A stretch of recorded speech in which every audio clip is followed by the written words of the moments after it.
Tollywood star hero Akkineni నాగార్జునకు ఊహించిన shock తగిలింది.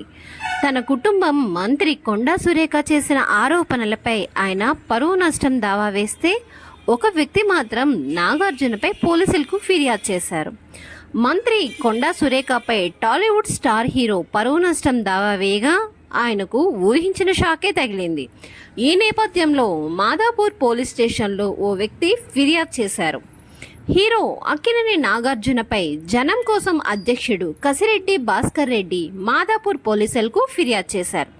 తుమ్మిడికుంట చెరువును నాగార్జున కబ్జా చేసి కన్వెన్షన్ను నిర్మించారని, దీంతో ఆయనపై క్రిమినల్ కేసు నమోదు చేయాలని కోరారు. అయితే భాస్కర్ రెడ్డి ఫిర్యాదును స్వీకరించిన మాదాపూర్ పోలీసులు లీగల్ ఒపీనియన్ కోసం దాన్ని పంపినట్లు తెలుస్తుంది.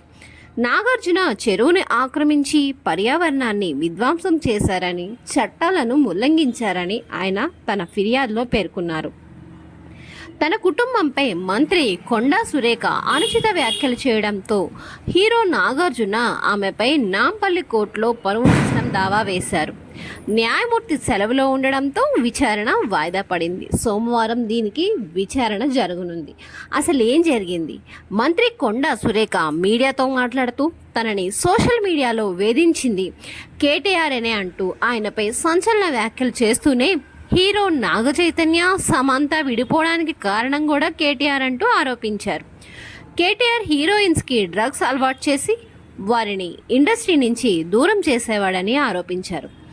గతంలో నాగార్జున కన్వెన్షన్ని కూల్చకుండా ఉండాలంటే సమంతను పంపించాలని కేటీఆర్ డిమాండ్ చేయడంతో దీనిపై వివాదం జరిగి నాగ చైతన్య, సమంత విడిపోయారని తీవ్ర విమర్శలు చేశారు. అయితే కొండా సురేఖ చేసిన వ్యాఖ్యలపై యావత్ సినీ లోకం స్పందించింది. ఎప్పుడూ లేని విధంగా టాలీవుడ్ హీరోలు, డైరెక్టర్స్ అంతా కలిసి మంత్రి మాటలను తప్పుపట్టారు. దీంతో పాటుగా నాగార్జున కూడా దీనిపై ఎక్కడి వరకు అయినా వెళ్తానని, అందులోనే భాగంగానే ఆమెపై 100 కోట్లకు పరువు నష్టం దావా వేశారు. సోమవారం దీనిపై స్పష్టత రానుంది.